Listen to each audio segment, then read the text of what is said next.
الحمد لله العلي الأعلى الذي خلق فسوى والذي قدر فهدى، والصلاة والسلام على النبي المصطفى والرسول المجتبى صلى الله عليه وعلى آله وأصحابه أولي العرف والعقل والأحلام والنهى، وسلم تسليما كثيرا إلى يوم الدين. أما بعد، فإن أصدق الحديث كتاب الله، وأحسن الهدي هدي محمد صلى الله عليه وسلم، وخير الأمور عوازمها، وشر الأمور محدثاتها. عباد الله، أولا أوصيكم ونفسي بتقوى الله، فإنها خير زاد ليوم المعاد.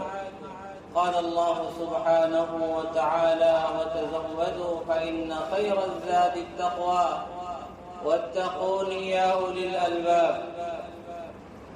عباد الله، عليكم بالتوحيد، فإن التوحيد رأس الطاعات وأساس القربات.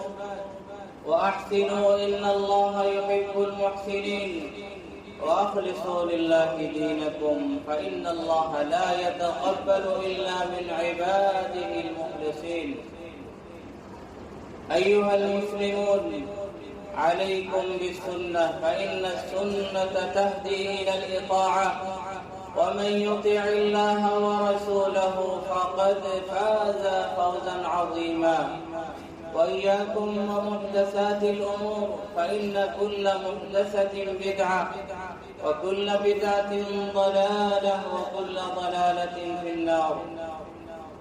واعلموا عباد الله أن أركان الإسلام 5، كما قال النبي صلى الله عليه وسلم فيما رواه عنه ابن عمر رضي الله عنهما، قال: بني الإسلام على 5: شهادة أن لا إله إلا الله وأن محمدا رسول الله، وإقام الصلاة، وإيتاء الزكاة، والحج، وصوم رمضان. رواه الإمام البخاري رحمه الله تعالى في صحيحه، وكثير من غيره من أئمة الحديث رحمهم الله تعالى رحمة واسعة. عباد الله، إن الحج أحد أركان الإسلام الهامة، فيا من أعطاه الله قدرة واستطاعة في البدن وسعة في المال، استعد لأداء الحج، فريضة الحج، فإن فريضة الحج أحد أركان الإسلام الهامة، كما روينا ذلك قبل قليل من حديث رسول الله صلى الله عليه وسلم. عباد الله، إن فريضة الحج عبادة ذات أهمية كبيرة وذات فضيلة جسيمة. يقول النبي صلى الله عليه وسلم: من حج لله فلم يرفث ولم يفسق رجع كيوم ولدته أمه. رواه الإمام البخاري رحمه الله، وكثير من غيره من أئمة الحديث رحمهم الله سبحانه وتعالى، مع اختلاف في بعض الألفاظ. فاهتموا عباد الله بركن الحج، واستعدوا خصوصا لمن أعطاه الله سبحانه وتعالى مالا، واستعدوا ولا تتأخروا في أداء الحج، فإن المنية متى تأتي لا يدري أحد إلا الله. أعوذ بالله من الشيطان الرجيم. الحج أشهر معلومات، فمن فرض فيهن الحج فلا رفث ولا فسوق ولا جدال في الحج. وما تفعلوا من خير يعلمه الله وتزودوا فإن خير الزاد التقوى واتقون يا أولي الألباب. بارك الله لي ولكم في القرآن العظيم ونفعني وإياكم بالآيات والذكر الحكيم. أقول قولي هذا وأستغفر الله لي ولكم ولسائر المسلمين فاستغفروه إنه هو الغفور الرحيم.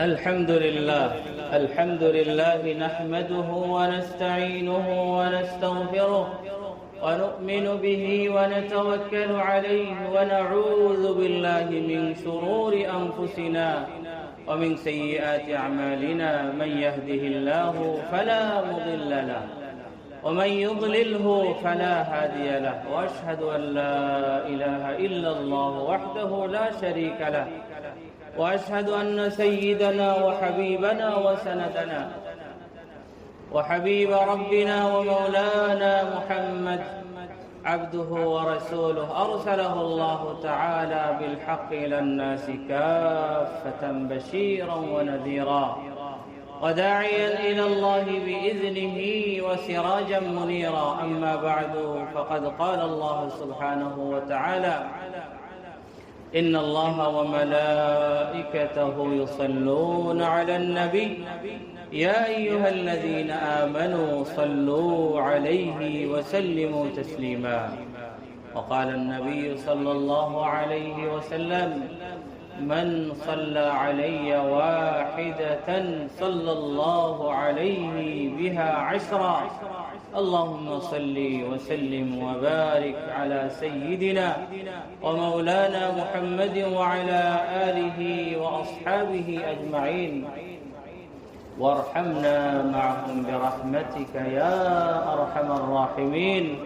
قال النبي صلى الله عليه وسلم أرحم أمتي بأمتي أبو بكر وأشدهم في دين الله عمر وأصدقهم حياء عثمان وأقضاهم علي وفاطمة سيدة نساء أهل الجنة والحسن والحسين سيدا شباب أهل الجنة وحمزة أسد الله وأسد رسوله. الله في أصحابي لا تتخذوهم غرضا من بعدي فمن أحبهم فبحبي أحبهم ومن أبغضهم فببغضي أبغضهم رضي الله عنهم أجمعين. اللهم اغفر لنا ولوالدينا رب ارحمهما كما ربياني صغيرا. اللهم اغفر لنا ولإخواننا الذين سبقونا بالإيمان ولا تجعل في قلوبنا غلا للذين آمنوا ربنا إنك رؤوف رحيم. اللهم انصر الإسلام والمسلمين في كل مكان. اللهم انصر إخواننا المظلومين في فلسطين. اللهم انصرهم في غزة يا أرحم الراحمين. اللهم عليك بدولة إسرائيل فإنهم قد طغوا وبغوا وأفسدوا في الأرض الفساد. اللهم خذهم أخذ عزيز مقتدر. اللهم أنزل عليهم بأسك الذي لا يرد عن القوم المجرمين. عباد الله رحمكم الله إن الله يأمر بالعدل والإحسان وإيتاء ذي القربى وينهى عن الفحشاء والمنكر والبغي يعظكم لعلكم تذكرون. فاذكروه يذكركم واشكروه يزد لكم ولذكر الله أكبر والله يعلم ما تصنعون. আল্লাহ সুবহানাহু ওয়া তাআলা আমাদেরকে সৃষ্টি করেছেন, আমাদেরকে শারীরিক শক্তি দান করেছেন, শারীরিক সামর্থ্য দান করেছেন, আমাদেরকে সুস্থতা দান করেছেন। আমাদের অনেককে আল্লাহ সুবহানাহু ওয়া তাআলা মাল ও দৌলতের নিয়ামত ভরপুর দান করেছেন। সবকিছু আল্লাহ সুবহানাহু ওয়া তাআলার পক্ষ থেকে নিয়ামত, তার অবদান, তার রহমত। আমরা শুধুমাত্র ওসিলা এবং মাধ্যম ইখতিয়ার করি, আর মূল দাতা দেনেওয়ালা হচ্ছেন আল্লাহ সুবহানাহু ওয়া তাআলা। আমরা দুনিয়াতে এসেছি, দুনিয়াতে আসার সময় কেউই কিন্তু দুনিয়াতে আসার জন্য চাই না, কারণ চাইবো কেমনে, ছিলাম না।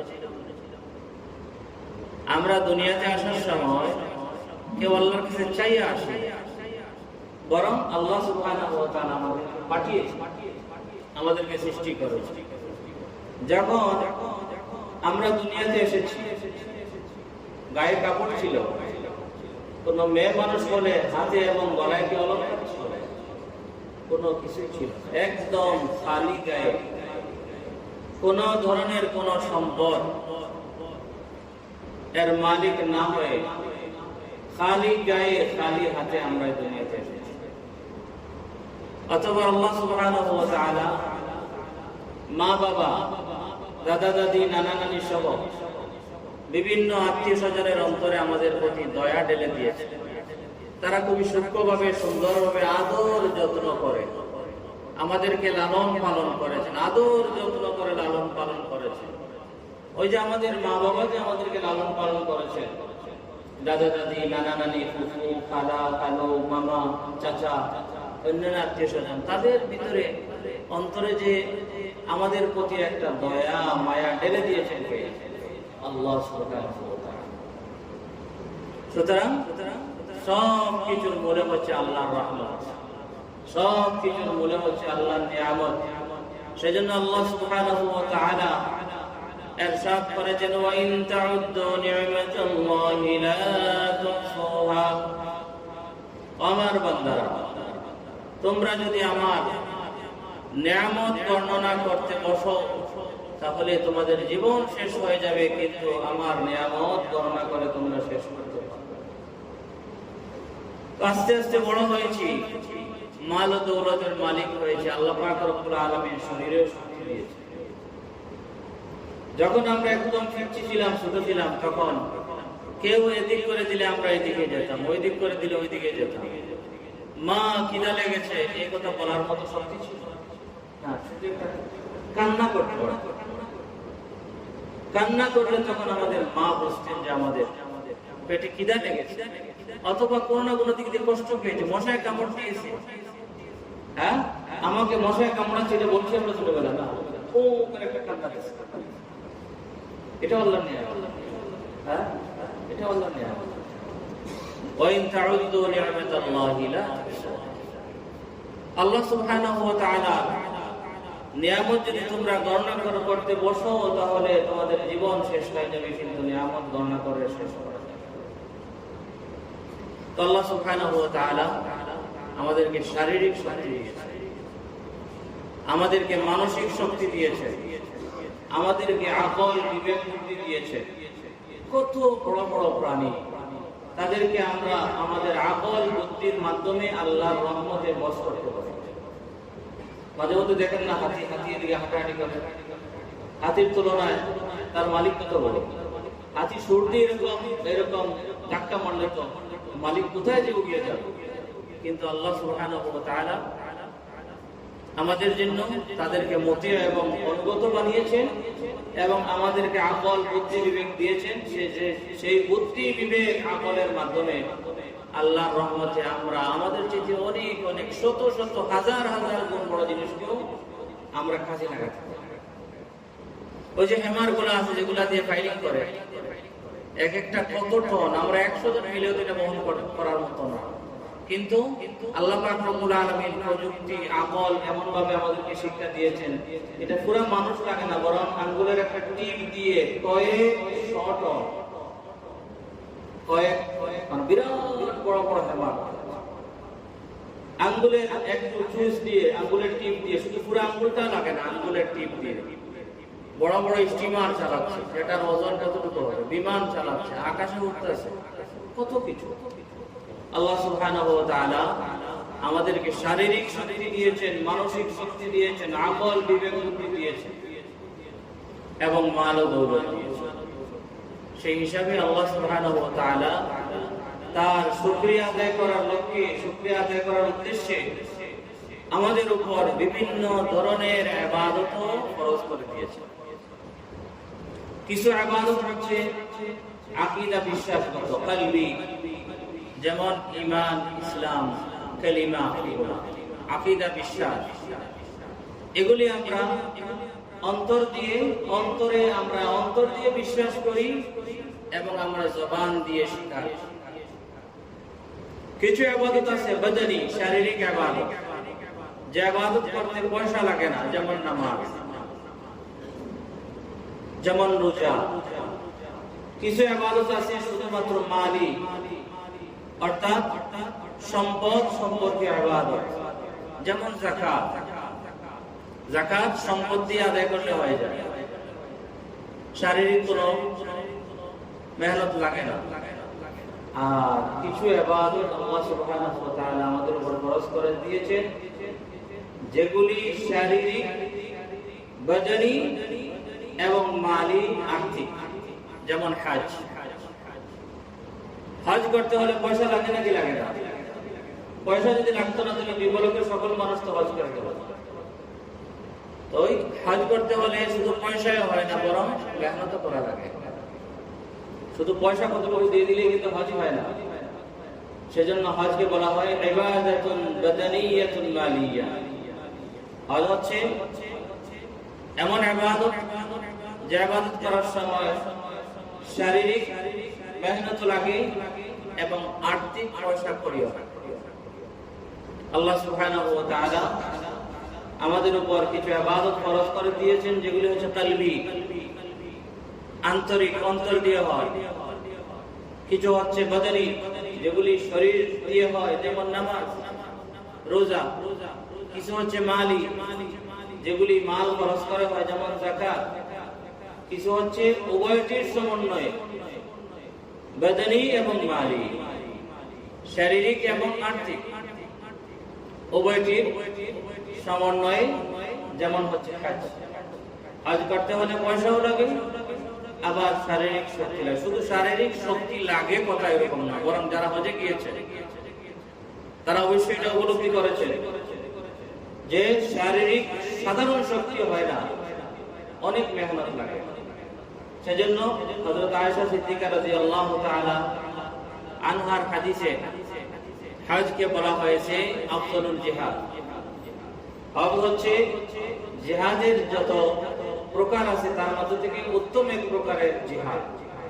হজ করতে হলে এক ধরনের জিহাদ করতে হয়। যারা হজে গিয়েছেন এবং সঠিকভাবে হজ করেছেন, শুধু হজে গিয়েছেন, যারা হজে গিয়েছেন এবং সঠিকভাবে হজ করেছেন, তারা অবশ্যই এটি উপলব্ধি করতে পেরেছেন যে হজ হচ্ছে এক প্রকারের জিহাদ। হজ শুধুমাত্র বিলাসিতা করে হয় না, হজ করতে হলে অনেক পরিশ্রম করতে হয়। আমাদের পাক ভারত থেকে অধিকাংশ হাজিরা তারা একেবারে বার্ধক্য বয়সে যান। ওইখানে যাওয়ার পর কোন কোন হাজি এমনও আছেন যে অতিশয় বৃদ্ধ হয়ে যাওয়ার কারণে হজের সকল কাজগুলি সঠিকভাবে আঞ্জাম দিতে পারেন না। এমন আছেন হজ করবেন গিয়ে হজে গিয়ে নিজে হারিয়ে যায়। যে ব্যক্তি হজে গিয়ে হারিয়ে যায় সেই ব্যক্তি হজের মতো আফজলুল জিহাদ, এত বড় জিহাদ করবে কেমনে? সেজন্য অন্যান্য দেশের হাজিদের অবস্থা থেকে বিশেষভাবে ইন্দোনেশিয়ার হাজিদেরকে দেখা যায় একদম যুবক, একদম তাগড়া বয়সে তারা হজে আসে। আর আমাদের কিছু সংখ্যক মানুষের আকীদা, বিশ্বাস, যেমন একবার একজনকে বললাম যে ভাই আপনার তো ধন সম্পদের অভাব নাই, হজ করে নাও। সে বললো ভাই হুজুর শুনছি হজ করে আসার পর আর এদিক সেদিক তেমন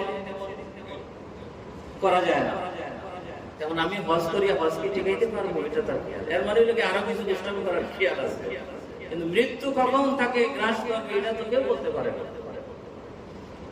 এ হচ্ছে আল্লাহ সুবহানাহু ওয়া তাআলা আমাদের উপর বিভিন্ন ধরনের বিভিন্ন ইবাদত ধার্য করেছেন, ফরজ করেছেন। আর নবীজি সাল্লাল্লাহু আলাইহি ওয়াসাল্লাম হাদিসের মধ্যে ইসলামের বুনিয়াদী বিষয় বলেছেন 5টি। যেটি আমরা অনেকেই জানি। হযরত ইবনে উমর রাদিয়াল্লাহু তাআলা আনহুমা থেকে বর্ণিত বুখারী শরীফের সর্বপ্রথম 8 নম্বর হাদিস 8 নম্বরে এসেছে। অন্যান্য অনেক হাদিস গ্রন্থে এই হাদিসটি স্থান পেয়েছে। আল্লাহর হাবিব সাল্লাল্লাহু আলাইহি ওয়াসাল্লাম বলেছেন, বুনিয়াল ইসলামু আলা খামস শাহাদাতি আল্লা ইলাহা ইল্লাল্লাহ ওয়া আন্না মুহাম্মাদার রাসূলুল্লাহ ওয়া ইকামিস সালাহ ওয়া ইতাইজ যাকাহ ওয়াল হজ্জ ওয়া সাওম রমাদান। নবীজি সাল্লাল্লাহু আলাইহি ওয়াসাল্লাম বলেন যে ইসলামের ভিত্তি হচ্ছে 5টি জিনিসের, অর্থাৎ ইসলামের মধ্যে অনেক বিধিবিধান আছে। তার মধ্য থেকে বড় ধরনের আমল, বড় ধরনের বিষয় হচ্ছে 5টি।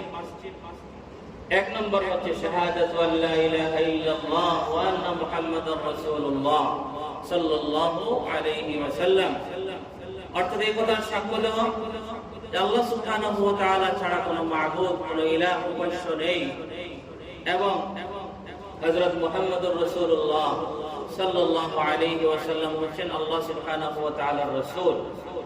অর্থাৎ আমাদের ইবাদত হবে একমাত্র আল্লাহর জন্য, আর আমাদের সেই আল্লাহর জন্য যে ইবাদত হবে সেই ইবাদত হবে একমাত্র নবীজির তরিকায়। এটাই হচ্ছে লা ইলাহা ইল্লাল্লাহ মর্ম এবং মতলব। আমাদের যত প্রকারের যত ইবাদত আছে, সকল প্রকারের ইবাদত একমাত্র আল্লাহর জন্যই হবে, আর আল্লাহর জন্যই যে ইবাদত করব সেই ইবাদতই হবে একমাত্র নবীজি সাল্লাল্লাহু আলাইহি ওয়াসাল্লামের বাতানো তরিকায়, তার পদ্ধতি অনুসারে, তার অনুসরণে, অনুকরণে, তার কথাবার্তা, তার আমল এর আলোকে আমাদের ইবাদত করতে হবে। এটা হচ্ছে লা ইলাহা ইল্লাল্লাহর মর্ম। সংক্ষেপে বলতে পারি, ইসলামের প্রথম রুকন হচ্ছে কালিমা পড়া। 2 নম্বর রুকন বা 2 নম্বর বুনিয়াদি বিষয় হচ্ছে ইকামিস সালাত, নামাজ কায়েম করা। নামাজ পড়া বলেন নাই নবীজি, নামাজ কায়েম করা, প্রতিষ্ঠিত করার কথা বলেছেন। অর্থাৎ যথাসময়ে শরীয়তের মধ্যে নামাজ, ফরজ নামাজের 5 ওয়াক্ত নামাজের নির্ধারিত সময় রয়েছে। যথাসময়ে যথাযথভাবে নামাজের ফরজ, ওয়াজিব, সুন্নাত, মুস্তাহাব সবকিছু মেনটেন করে সঠিকভাবে কন্টিনিউ, ধারাবাহিক, মাঝখানে ছাড়াছাড়ি না করে নামাজ আদায় করার নাম হচ্ছে নামাজ প্রতিষ্ঠা করা। নামাজ যথাসময়ে পড়ব, যথাযথভাবে পড়ব। নামাজ পড়ার সময় কোনো ফরজ, ওয়াজিব, সুন্নাত কিছু ছাড়বো না। আবার নামাজকে 2-1 পড়বো, আবার 2-1 ওয়াক্ত পড়বো না, সেরকম না। যথাসময়ে যথাযথভাবে নবীজির তরিকা অনুসারে ফরজ, ওয়াজিব, সুন্নাত সবকিছু রায়ত খেয়াল করে একেবারে পাবন্দির সহিত নামাজ আদায় করার নাম হচ্ছে ইকামাতুস সালাত।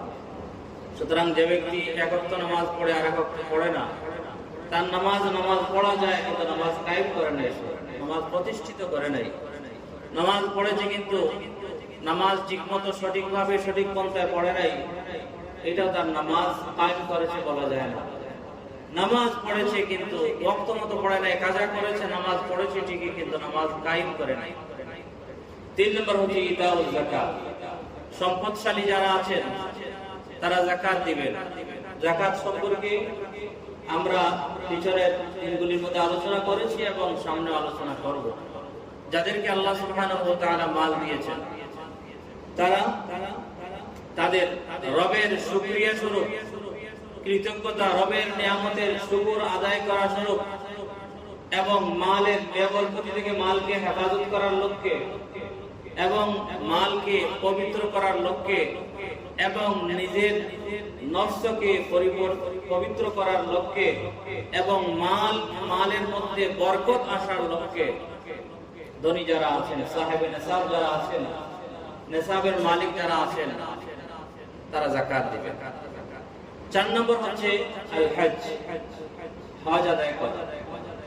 যাদের সামর্থ্য আছে, কোন কোন বর্ণনায় আছে লিমান ইসতাতা ইলাইহি সাবিলা, অর্থাৎ সামর্থ্যবান ব্যক্তি হজ করবে। 5 নম্বর ইসলামের বুনিয়াদি বিষয় হচ্ছে সাওম রমাদান, মাহে রমাদানের রোজা রাখা। এই 5টি বিষয়কে ইসলামের খুঁটি, ইসলামের স্তম্ভ রাখা হয়েছে, কারণ এগুলির বিরাট গুরুত্ব রয়েছে। এগুলির বিরাট গুরুত্ব রয়েছে। আমাদের ঈমান তো আমাদের মূল জিনিস। এটা সব সময় শয়নে স্বপনে সব অবস্থায়, আমাদের দেশে যাই বিদেশে যাই, ঘরে থাকি বাহিরে যাই, সকল জায়গায় সর্বাবস্থায় এই ঈমান আমাদের সাথে থাকা চাই। 2 নম্বরে নামাজ। আল্লাহ সুবহানাহু ওয়া তাআলা এটাকে ফরজ করে দিয়েছেন দৈনিক 5 বার। দেখেন, কিছু ইবাদত আছে ব্যক্তি তার নিজের ভিতরে রাখবে, যেমন ঈমান, ইসলাম। কিছু ইবাদত আছে নিজের এলাকা ভিত্তিক সম্মিলিতভাবে আদায় করবে, যেমন নামাজ। নামাজ এর ক্ষেত্রে জামাত, এটা হচ্ছে সুন্নতে মুআক্কাদা, উপরের পর্যায়ে সুন্নতে মুআক্কাদা। কোন কোন বর্ণনা অনুসারে জামাতের সাথে নামাজ পড়া ওয়াজিব। এই নামাজ আমরা পড়ি সম্মিলিতভাবে, এলাকা ভিত্তিক। 3 নম্বরে দেখেন যাকাত। যাকাত এটি আমরা আমাদের রবের ইবাদত হিসাবে এবং আমাদের সম্পদের শুকর হিসাবে আমরা আদায় করি। আবার সাথে সাথে এর মাধ্যমে আমাদের সমাজ সংগঠিত হয়।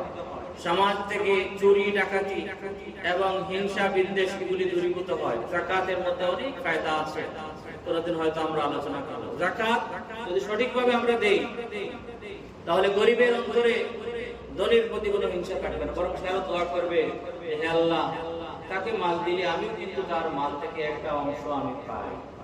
হে আল্লাহ, তুমি তার সম্পদের মধ্যে বরকত দান করো। হ্যাঁ, যাকাত দিলে কিছু অভাবী মানুষ আছে কিন্তু অভাবের টানে চুরি করে। আবার মনে একটা ব্যথা থাকে যে চুরিটা করলাম ভালো কাজ করে, আছে নাকি না? অভাবের কারণে স্বভাব নষ্ট হয়, অভাবের কারণে স্বভাব নষ্ট হয়। এখন যদি আমরা যাকাত দেই সঠিকভাবে, তাহলে আমাদের সমাজের অভাবী মানুষের অভাব দূর হওয়ার ক্ষেত্রে অনেকটা অবদান রাখবে। আর অভাবী মানুষের যদি অভাব দূর হয়, তাহলে স্বভাব নষ্ট হবে না সহজে।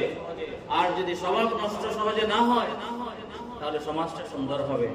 কখনো 2-1 মানুষের মাধ্যমে সমাজ সুন্দর হয়, বরং বলা হয় 2-1 মানুষের কারণে সুন্দর সমাজ নষ্ট হয়ে যাওয়ার সম্ভাবনা বেশি থাকে। 2-4 জন মিলে সমাজকে সুন্দর করা যায় না, কিন্তু 2-4 জন মিলে সমাজকে অনেক সময় বিনষ্ট করে ফেলতে পারে। সেজন্য সমাজ, আমাদের জাতি, আমরা যদি যাকাত ঠিকমতো দেই, তাহলে অনেক সুন্দর হবে। অভাবের কারণে তাদের স্বভাব নষ্ট হওয়া থেকে আল্লাহ পাক তাদেরকে হেফাজত করবেন, আর এর মাধ্যমে আমাদের সমাজ সুন্দর হবে, ইসলামী সমাজ সুন্দর সমাজ হবে, ঈর্ষণীয় সমাজ হবে। 4 নম্বর হচ্ছে হজ। এই যে 1, 2, 3 ইসলামের স্তম্ভ, ইসলামের মৌলিক বিষয়ের প্রথম থেকে 3 পর্যন্ত সিরিয়াল সকল বর্ণনায় সমানভাবে আসছে। 1 নম্বরে কালিমা, 2 নম্বরে ইকামতে সালাত, 3 নম্বর হচ্ছে ইতায়ে যাকাত। আর 4 এবং 5 এর মধ্যে বর্ণনার ক্ষেত্রে কোনটা আগে আসছে কোনটা পরে আসছে। আমি আপনাদের সামনে ইবনে উমর রাদিয়াল্লাহু তাআলা আনহুর যে হাদিসটি বর্ণনা করেছি, বুখারী শরীফের 8 নম্বর হাদিস। এই হাদিসের মধ্যে রমজানের রোজার বর্ণনার আগে হজের কথা আসছে। আবার কোন কোন বর্ণনায় 4 নম্বরে আসছে রমজানের রোজা, 5 নম্বরে আছে হজ।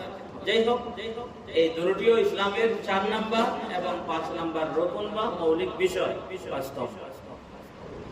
এখন বর্তমানে এই যে হজের সিজন শুরু হয়ে গেছে, আল্লাহ সুবহানাহু ওয়া তাআলা বলেছেন, আল হজ্জু আশহুরুম মা'লুমাত। হজ হয়ে থাকে শরীয়ত কর্তৃক নির্ধারিত কয়েক মাসে। সেই নির্ধারিত কয়েকটি মাস দ্বারা উদ্দেশ্য কি? কোরআনে কারীমের তাফসীর বিশারদগণ, তাফসীর মুফাসসিরিনে কেরাম বলেছেন, এই 3 মাস দ্বারা উদ্দেশ্য হচ্ছে শাওয়াল, যুলকায়দা এবং যুলহজ, এবং যুলহজ বা যুলহজের প্রথম 10 দিন। সুতরাং শাওয়াল থেকে কিন্তু হজের মাস শুরু। শাওয়াল, বর্তমানে শাওয়াল চলতেছে না শুধু, বরং শাওয়াল শেষ হয়ে যাওয়ার পথে।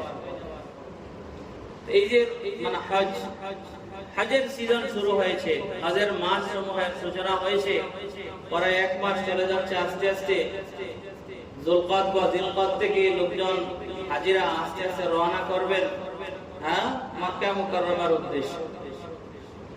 তো যাদেরকে আল্লাহ সুবহানাহু ওয়া তাআলা সামর্থ্য দান করেছেন তারা জীবনে একবার হজ করে, এটা ফরজ। আর সামর্থ্যবান হওয়ার পরে দেরি না করাটাই উচিত, কারণ কখন কি হয় বলা যায় না। আর ওই যে একটা শয়তানের যুক্তি আগে বলেছিলাম যে কিছু মানুষ এটা বলে যে হজ করার পর দাড়ি রেখে ফেলতে হবে, হজ রাখার পর নামাজি হয়ে যেতে হবে, হজ করার পর সবকিছু ঠিকঠাক হয়ে যেতে হবে। কিন্তু হুজুর এখনো তো আমার বয়স থেকে গেছে, এখন আমার অনেক যৌবন বাকি, যেমন কি বলতে চাচ্ছে আমার অনেক মাস্তানি করার সময় এখনো বাকি আছে, হজ করে ফেললে এগুলা করার আর সুযোগ থাকবে? কখনো এই কোন মুমিনের এরকম ধ্যান ধারণা হতে পারে না।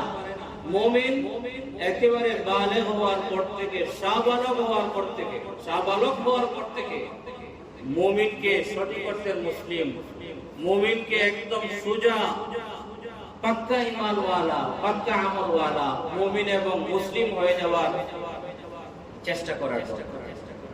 কারণ ওই যে যুবক চিন্তা করতেছে যে এখন হজ করে কি করবে, তার তো এখন আমল ঠিক করার সময় আসে নাই, সেই যুবকের হয়তো মৃত্যু তার দরজায় আসে হাজির। কারণ আমরা আমাদের সমাজে দেখি যুবকরাও মারা যায়, বুড়ারাও মারা যায়, আবার কোন সময় যুবক আগে চলে যায়, বুড়া কিছুদিন থাকে। দাদাকে রেখে নাতি যায় নাকি যায় না? সুতরাং ইসলামের গুরুত্বপূর্ণ একটি রুকুন হচ্ছে হজ। সামর্থ্যবান ব্যক্তিদের জন্য, সামর্থ্যবান ব্যক্তিদের উপর জীবনে একবার হজ করা ফরজ। ওয়ালিল্লাহি আলান নাসি হিজ্জুল বাইতি মান ইসতাতা ইলাইহি সাবিলা। সামর্থ্যবান মানুষের জন্য, সামর্থ্যবান মানুষের উপর আল্লাহ সুবহানাহু ওয়া তাআলা সন্তুষ্টি অর্জনের লক্ষ্যে হজ করা হচ্ছে ফরজ। সুতরাং আল্লাহ সুবহানাহু ওয়া তাআলা আমাদের যাদেরকে সামর্থ্য দিয়েছেন, হজ করার মতো সম্পদ দিয়েছেন এবং এখনো হজ করি নাই, আমরা হজ আদায় করার জন্য প্রস্তুতি নেই। এবারে হয়তো পারবো না, এখন থেকে আমরা প্রস্তুতি নেই যাতে আগামী বছর আমরা হজ করতে পারি।